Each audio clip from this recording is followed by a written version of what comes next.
quand les soldats de la paix dérapent. C'est les casques bleus de la Monique qui se mettent à se lancer dans les viols, que ces soldats puissent être punis.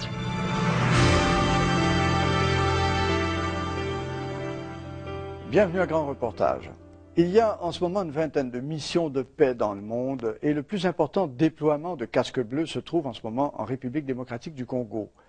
Ces soldats de la paix sont là-bas évidemment pour protéger des populations déchirées par des conflits sanglants. C'est du moins ce que pensaient des femmes et des fillettes congolaises jusqu'à ce qu'elles soient victimes de viols commis par des casques bleus. Ce sont ces crimes sordides, presque toujours impunis, que la documentariste québécoise Raymonde Provencher a fait éclater au grand jour. Je vous mets en garde, le sujet est difficile et il peut très certainement déranger un jeune public.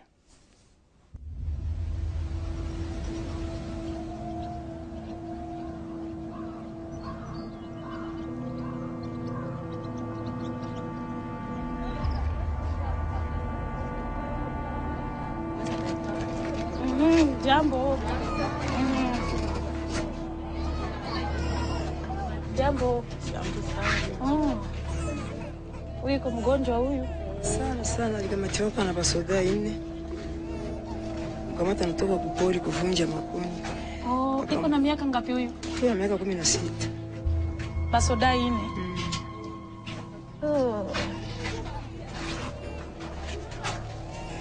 Na nasikia nini? Banderahamwe ndo walimkamatia Masisi. Banderahamwe? Banderahamwe basaba.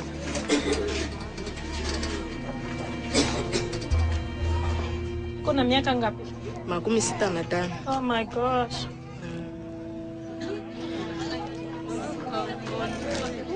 Uko na miaka ngapi? Miaka 7. Watoto walikuwa wanaenda polisi, waliendaka kule kutafuta kuchuna mboga. Njo Banyarwanda wakawakimbiza Banderahamwe. Njo sasa wakakamata aka kamoya, wengine wakakimbia wakakutana aka, njo wakamkamata sasa.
Je m'appelle Mimi Kachira, je suis avocate de formation.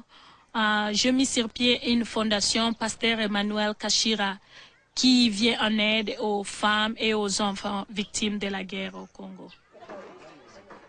Je suis venue au Canada il y a plus de 7 ans comme réfugiée politique. Et depuis que je vis au Canada, je n'ai jamais cessé de penser aux femmes et aux filles violées, victimes de cette guerre.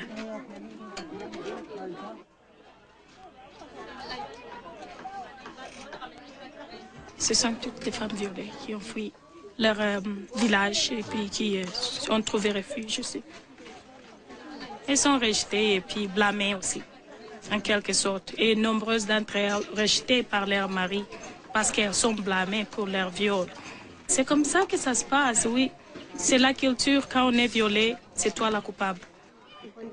Le viol massif, c'est une arme de guerre qu'on utilise ici.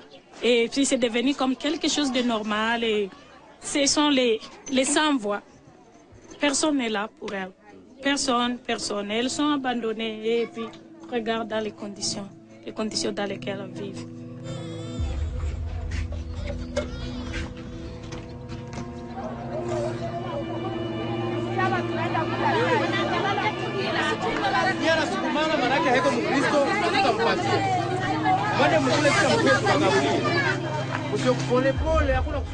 Les auteurs de ces viols, les principaux auteurs sont d'abord les hommes armés de toute tendance, qu'ils soient du gouvernement, qu'ils soient les hommes des milices. C'est d'abord le premier groupe des violeurs. Il y a le second groupe, ce sont les encadreurs de ces enfants. Et le troisième groupe de violeurs, ce sont les membres de la mission des Nations Unies, notamment les gens de la Monique. Les casques bleus, vous Les dites. casques bleus. Nous pensions sérieusement que ces gens allaient être un secours pour nous. Curieusement, en constatant ce qu'ils font, vraiment, nous nous posons beaucoup de questions et nous remettons en cause beaucoup des idées que nous avons sur les Nations Unies, sur son rôle, sur sa mission. Alors on s'est dit, pourquoi ils font ça? Est-ce qu'ils n'ont pas d'enfants? Parce que nous, on croyait que la Monique était là pour nous aider. Mais quand elle aussi contribue à empirer notre malheur, alors là, on ne sait plus à qui se confier, on se confie seulement à Dieu. L'activité la plus importante ici à Goma, après le petit commerce, c'est la prostitution. Il y a des grandes personnes qui se prostituent. Mais pourquoi pas ces gens de la Monique qui ont des moyens, qui sont les seuls qui bénéficient des salaires dans ces pays où il n'y a pas de salaire? Pourquoi pas ces gens de la Monique ne peuvent pas, avec les moyens dont ils disposent, aller se payer toutes les professionnels qui pilulent dans la ville, mais s'attaquer seulement aux petites filles qui viennent là, elles venaient de la prière, elles venaient prier. Qui venait prier? Lucinga revenait de la prière. Et qui? Mouya Astrid revenait de la prière. Bokombi Noël revenait de la prière.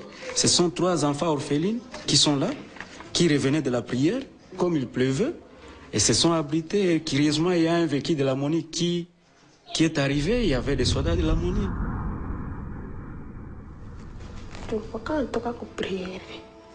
Tukwaka watatu wetu na bandugu wangu tuko tunabo hapa.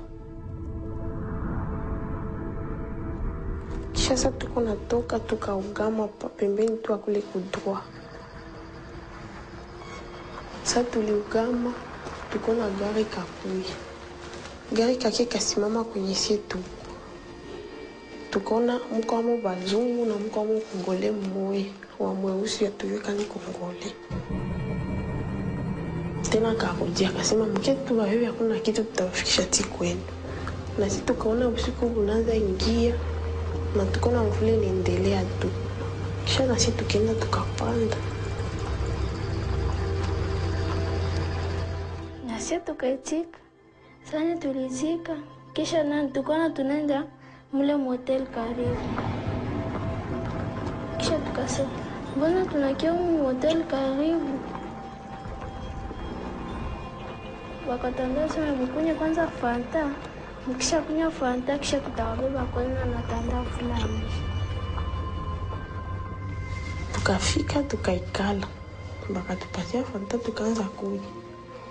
Kisha wakaniambia wakanipatia 500 francs asende bauzia sigareti, tutaenda uza na biskuit yetu tutakunya na ile Fanta.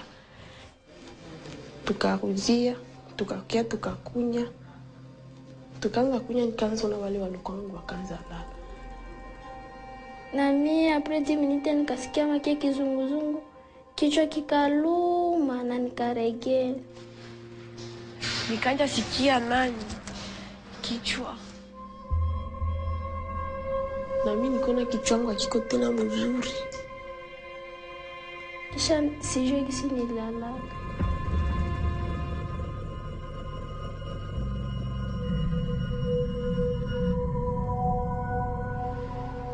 kufika tena sai nililala, nikenda usubuhi. Sasa usubuhi nikaona niko mshambre, sina tena manguo.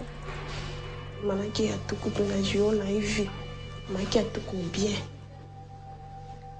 Nikaona kudra kushala damu na sana nitafuta shimama, nikashinda takisa kutembea, manake nikasikia uregevu sana.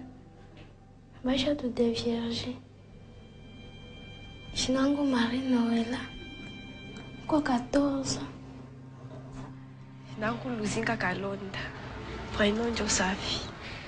Niko a 15 na mina somiaka ku La Charité. Jinangu asi ya kunyumba. Sawa nilivyoloka niko kama 12.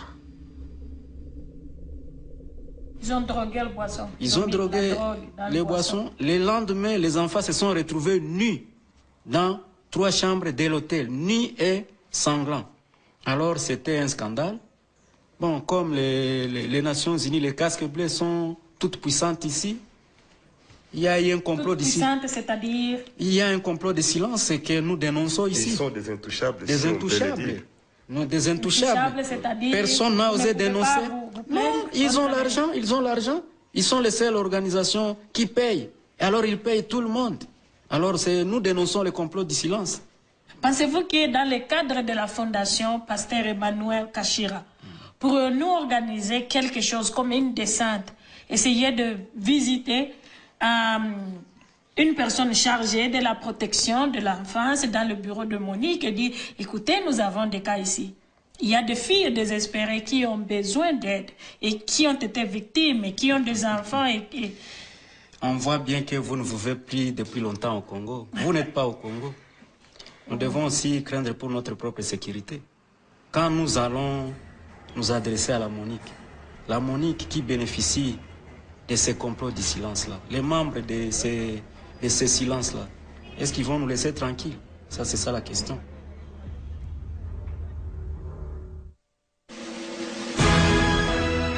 Ce sont des gens qui sont venus pour amener la paix, mais ce sont encore les premiers qui violent les filles mineures ici chez nous à Goma.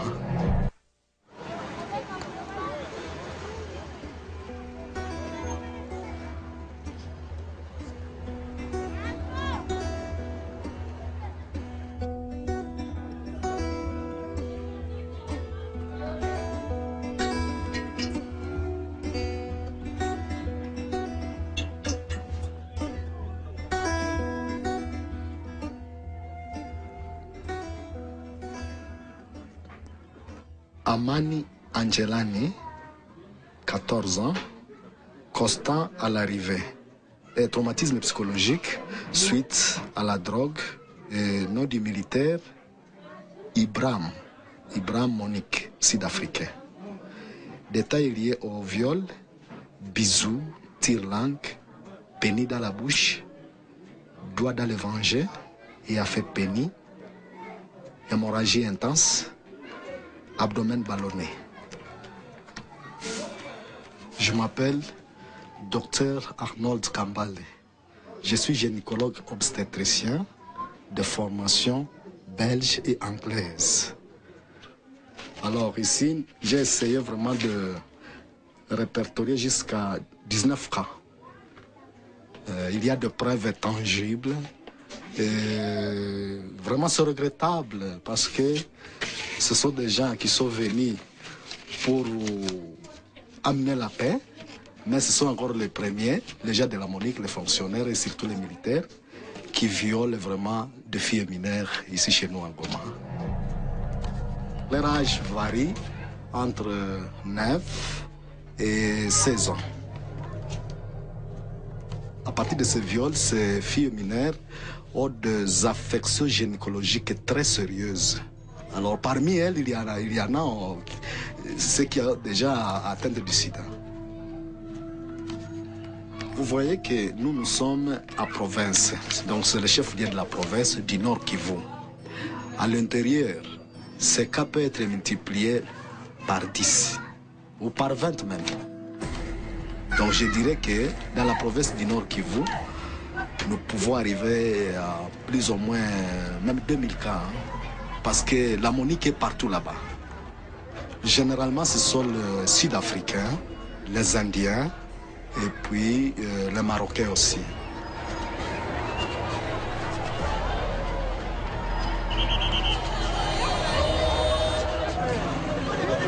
Est-ce que tu vas me faire avec le bar avec toi?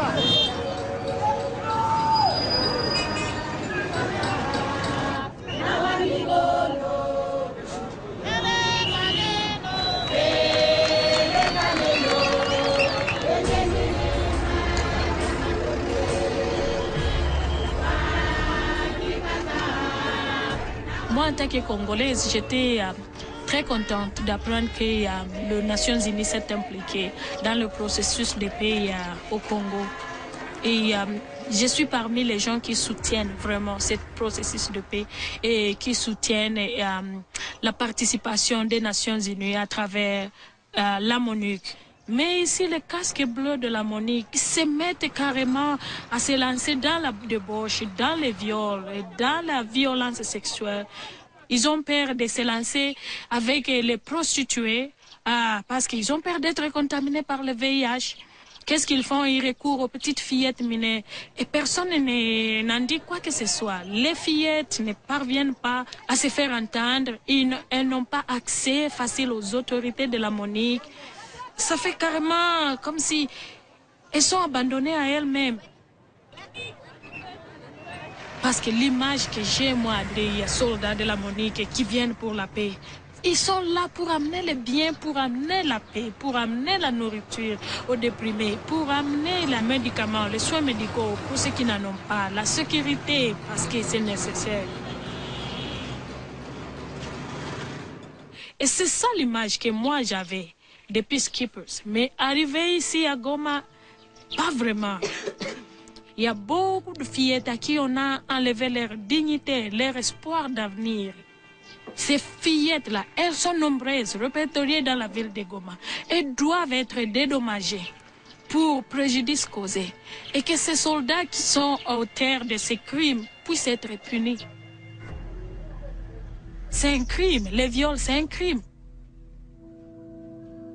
J'imagine mal, moi qui suis canadienne, voir un soldat canadien violer une fillette au Canada, une fillette de 12 ans, 14 ans, et que cela passe inaperçu comme ça et que les autorités canadiennes puissent dire oui, ça va, et ça, c'est pas grave. Je vois mal ça se produire au Canada. Et si ça ne peut pas se produire au Canada, dans un pays civilisé, pourquoi seulement en Afrique où il y a encore la misère, la pauvreté, la souffrance?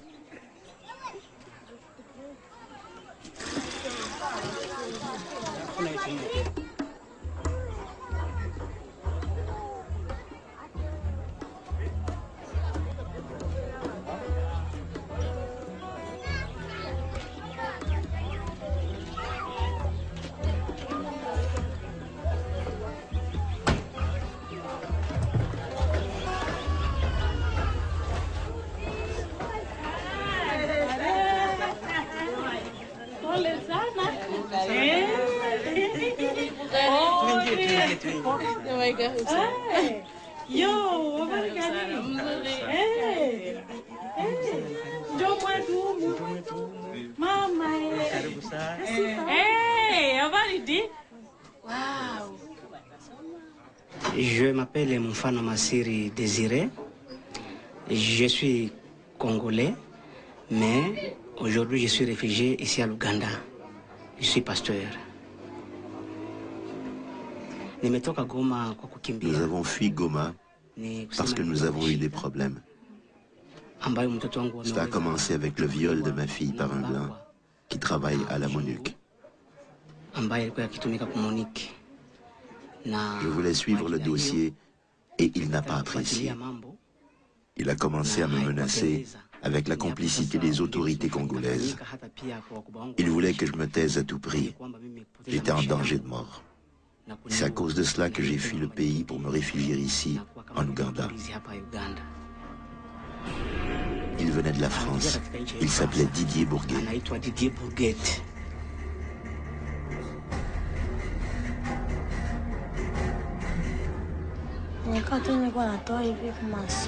Je revenais de l'école. Cette dame appelée Feza est venue à la maison parce qu'elle devait à ma mère une somme de $30. Elle a demandé à ma mère si elle pouvait partir avec moi pour aller chercher de la monnaie. Par la suite, je rentrerai seule à la maison car elle avait d'autres courses à faire. En quittant la maison, elle a arrêté 2 mototaxis. Nous sommes allés assez loin, jusqu'à une maison où il y avait des gardiens de sécurité. Ils nous ont laissés entrer. En entrant dans la maison, nous nous sommes retrouvés directement dans une chambre à coucher. Je me rappelle qu'il est venu se jeter directement sur moi. Il a commencé à prendre son pénis et à le mettre dans ma bouche. Il a aussi commencé à me toucher au sein, partout, et puis il a couché avec moi.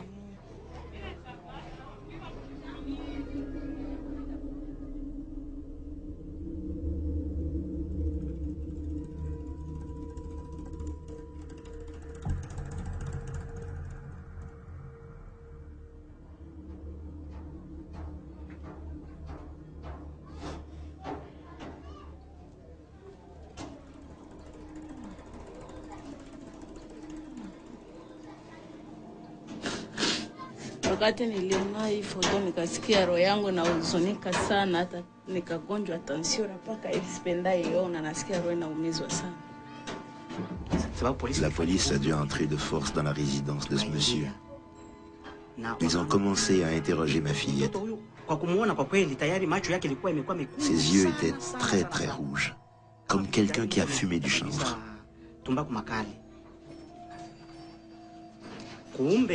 Les policiers ont saisi l'ordinateur, le disque dur de l'ordinateur de M. Bourguet. Je pense qu'il voulait savoir ce qui était dans cet ordinateur. Moi, je ne savais rien de tout ça. Et comme aucun policier ne s'y connaissait en ordinateur, ils l'ont apporté à un technicien en ville qui a un café Internet. Il a ouvert l'ordinateur pour vérifier ce qui était dedans. Cette personne me connaissait et connaissait mes enfants. Une vraie bénédiction de Dieu.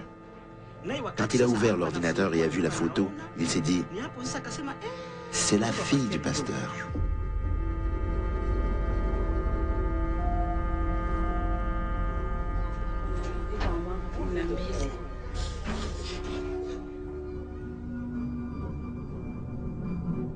Avez-vous enquêté sur le cas de Didier Bourguet? Non. Vous en avez entendu parler? Oui. Ça se parlait beaucoup là-bas. Ouais, les photos circulent encore à Goma, là. Je suis Julie Filteau, sergent détective à la police de Lévis. J'ai enquêté pour les Nations Unies en République démocratique du Congo. Entre 2004 et 2005, j'ai enquêté les crimes à caractère sexuel commis par les gens des Nations Unies.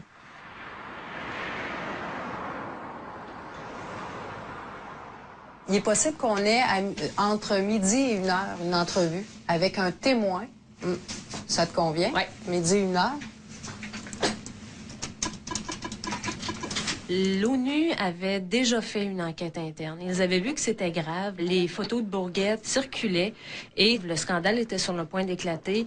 Et ils ont décidé que ça prenait une enquête criminelle et c'est suite à ça que j'ai été recrutée.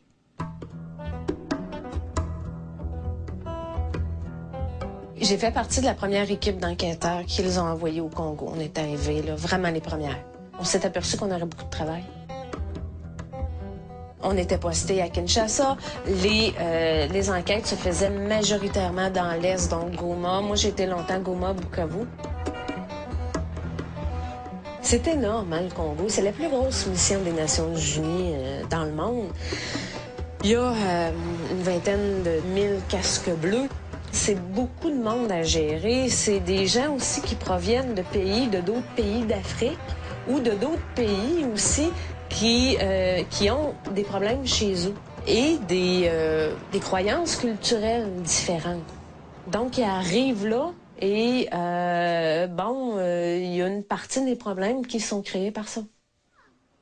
Au niveau des militaires, c'est sûr que quand je rentrais dans le campement des militaires, là, j'étais reconnue. On me regardait de travers, un petit peu d'intimidation. Ils me reconnaissaient. Je vous dirais qu'il y a environ le tiers des dossiers qui sont des fausses allégations. Mais l'autre partie des dossiers, c'était des vraies allégations, mais de là à dire qu'on a été capable d'accuser quelqu'un, ça c'est une autre histoire. Premièrement, on faisait face à plein de problèmes. Juste d'aller mener les enquêtes, c'est presque 2 jours de transport. Ensuite de ça, trouver les victimes, localiser les témoins. On est dans un pays où les gens n'ont pas de papier, où les gens ne savent même pas leur date de naissance, où les gens n'ont pas d'adresse. Donc, localiser ces victimes-là.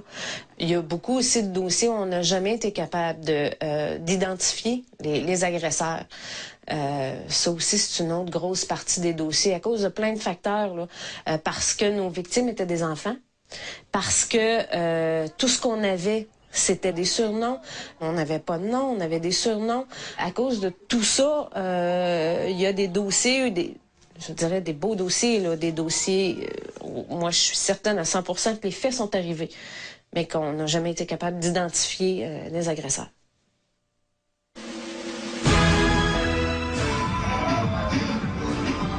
Au Congo, c'est spécial. Les gens se prostituent pour 1 pièce.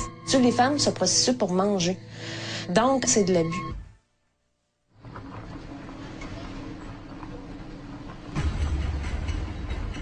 Il y avait des dossiers de prostitution aussi, là. Par exemple, des militaires qui trouvaient une occasion de sortir du camp pour aller dans les villages, puis offrir de l'argent aux jeunes femmes en échange de services sexuels, des choses comme ça.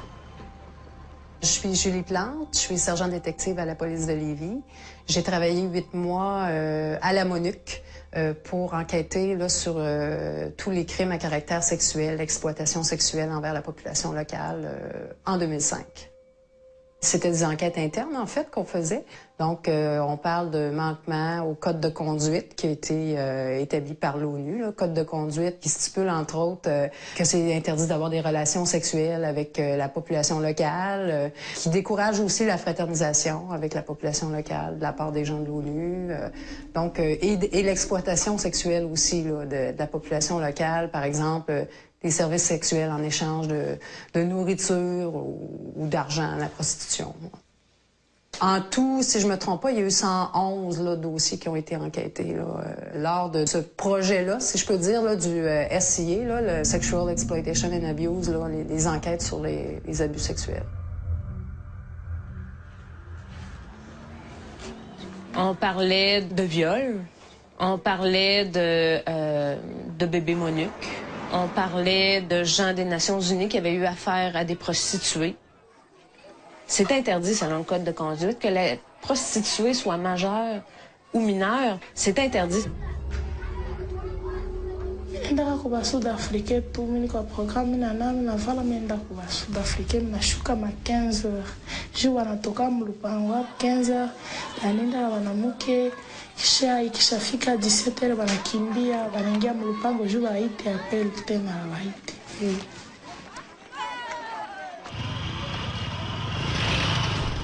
Jina langu Roseline. Niko na 15 ans. Je suis somaki.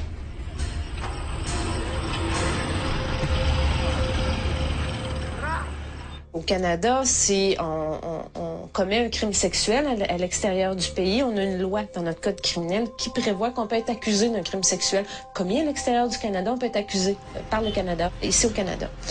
C'est pour éviter le tourisme sexuel. C'est pas tous les pays qui sont comme le Canada et qui prévoient ça dans leur code criminel.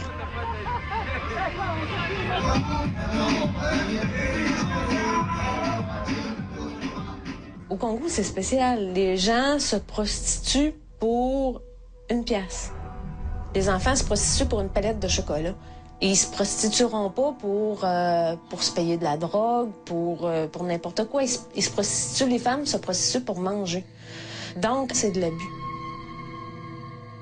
Je le savais qu'en partant, que le pire... ce qui pourrait arriver de pire à un suspect, c'est que finalement, il soit rapatrié. Il ne pourrait pas faire de la prison. L'ONU, c'est pas un pays, elle ne peut pas imposer des peines d'emprisonnement.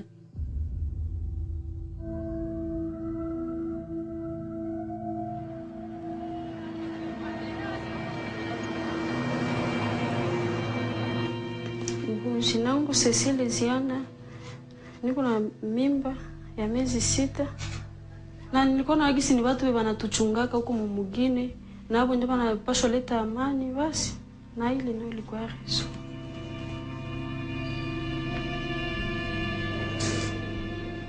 Sasa nibebesha mimba, akaniacha, akajiendea, akasema sewa simi atenda na mimi wapi, niko tufia mbarabara, hana nafasi ya kunibeba. Basi nikabeba vile mimba 2003 nikazala. Ndio vile niko na fiete wa 3 ans, niko tu pale.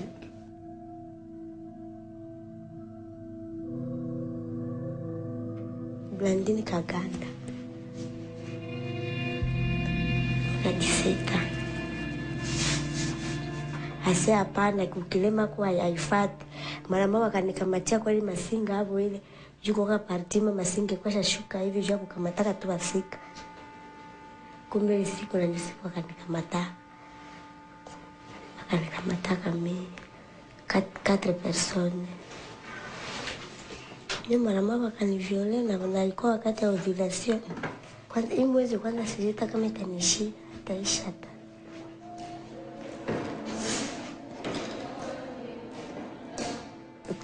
Là-bas, il n'y a pas de système en place. Ici, il y a un système en place. Ici, les responsables des bébés, ce sont les pères. Puis s'ils partent, ben, ils ont une pension alimentaire à payer. Mais c'est ça qu'il faudrait qu'il soit mis en place. Moi, c'est mon opinion, là. Je pense qu'ils doivent mettre en place un système qui va leur permettre d'établir la paternité. On doit pouvoir déterminer qui est le père et ensuite, de façon certaine, là, je veux dire, par un test d'ADN.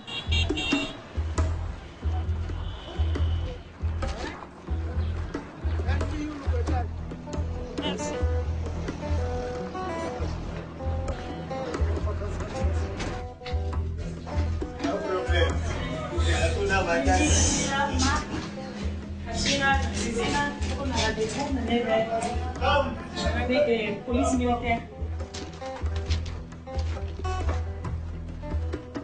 The reason we are here is Mark received this girl here, Zizina. Then she started telling Mark her story. And she claimed to have the baby from a Monique soldier. So somebody must, take care of this baby. Who is that somebody? She claimed that the soldier himself is not longer here, from Morocco. Morocco? Yeah. Did he give any complaint to anyone regarding She that? didn't know. You see her. She's not educated. And this is why we are here, kind of represent her. And to see if there is, we are just pleading, if there is something which can be done to help her. Did Monique has a plan, like to make a DNA center? If these facilities would be here, then it could be easier for her. Yes. And for all of us. For all of us. To Exactly. know the truth. Exactly. Yeah, so that nobody will come, no, she's lying. Yeah. And then nobody else will say, no, I'm telling the truth. Yeah. Mark will help her. Okay. And take perhaps other case, put them in writing, bring them to you, and you will try to do I will do my best. Whatever I am supposed to do, I'll do it. Anything. Thank you very much for coming down to us. Thank you. And also wasting your valuable time. Yes.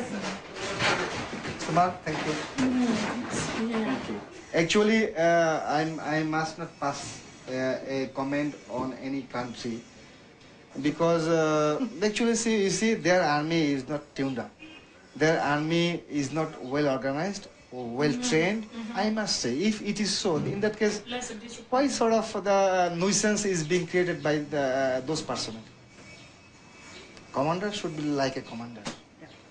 He should shoulder the responsibility. Respect will come from heart, and that we are supposed to earn it.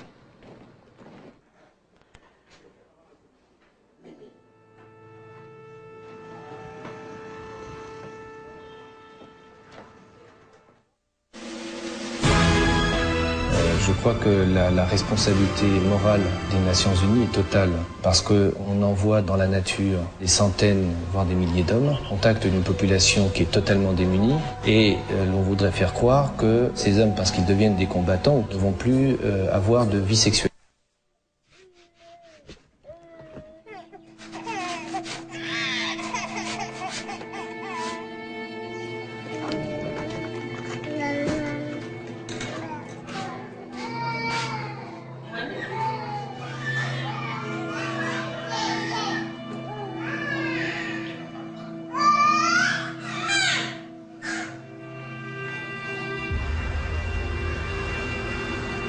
c'est toujours les noms des mêmes contingents qui revenaient. C'est toujours eux autres. On avait notre top 5, là, puis partout dans le Congo, c'était toujours les mêmes qui revenaient. Puis, il y a des contingents aussi, des pays qui envoient des militaires.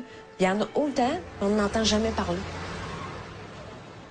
Une des conclusions auxquelles on en est venu, c'est que les contingents dont on n'entendait pas parler, c'était les contingents occupés.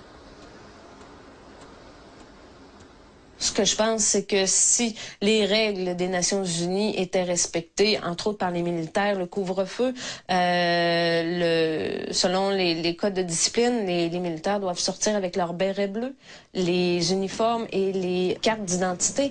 Si seulement ces simples règles-là étaient respectées, on réglerait beaucoup de problèmes. Parce que, bon, s'il y avait des abus, ben nos victimes seraient capables de reconnaître les abuseurs en partant.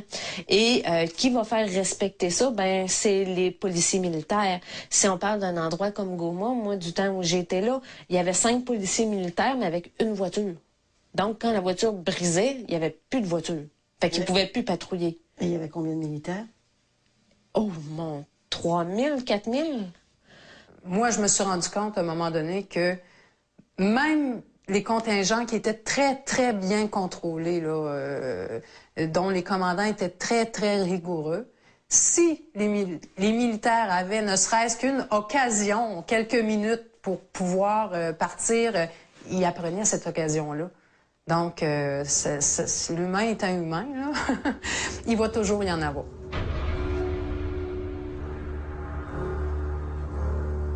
La responsabilité individuelle de M. Bourguet, moi je considère qu'elle est totale. On peut dire que M.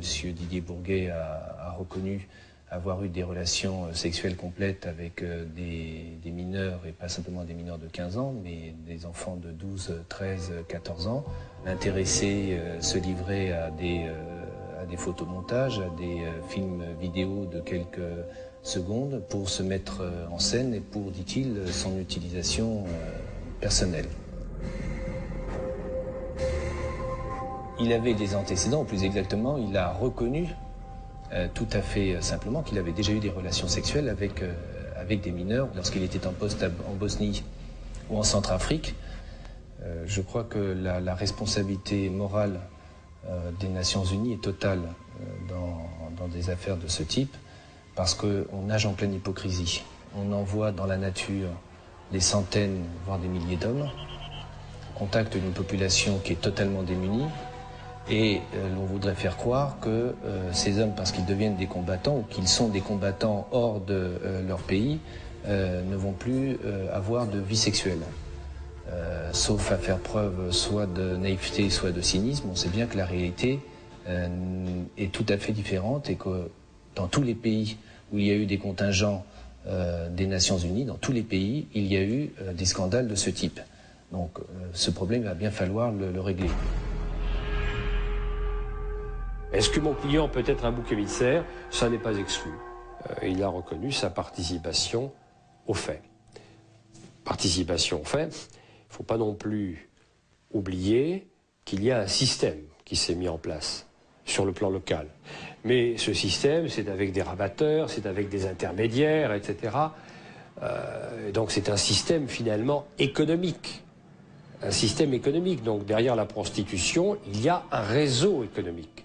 Et là, c'est ce que je crains, c'est qu'on en fasse finalement le bouc émissaire, alors que l'on sait pertinemment que ces faits continuent à se dérouler sous, non pas la bienveillance, mais disons le silence quelque peu hypocrite, frondeur des uns et des autres, qui n'osent pas dénoncer. Je demanderais que la justice soit rendue et que les familles victimes puissent être dédommagées. Et qu'il y ait quelqu'un, qu'il y ait une autorité de la MONUC ou des Nations Unies, et je m'adresse à M. Kofi Annan, qui puisse dire: nous sommes désolés pour ce qui vous est arrivé. La réflexion est que comment faire pour rendre la justice à cette fillette et aux familles des victimes, et que faire de ces bébés MONUC.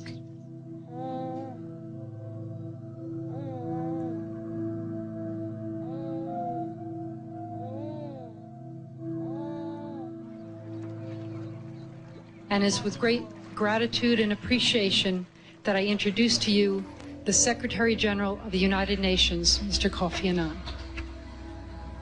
As you know, 3 years ago, I promulgated a bulletin entitled Special Measures for Protection from Sexual Exploitation and Sexual Abuse. The bulletin spells out prohibited sexual conduct and explains the duties of individuals and managers.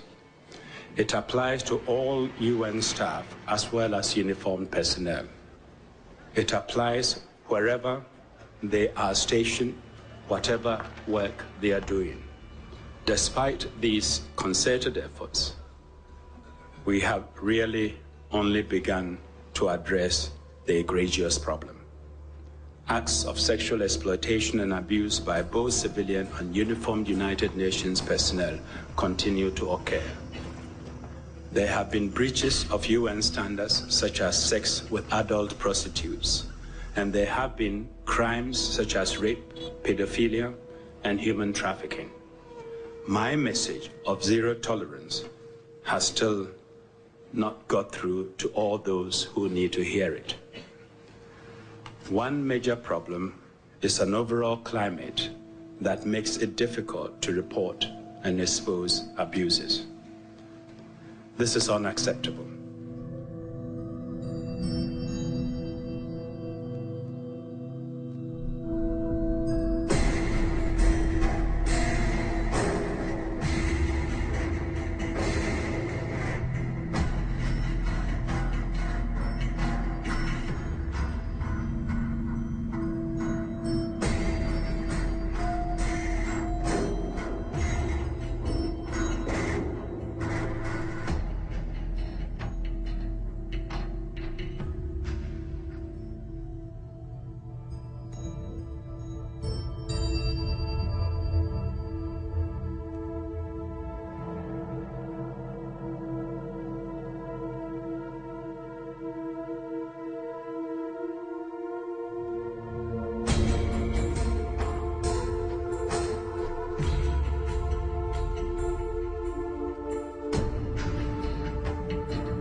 Yeah, but I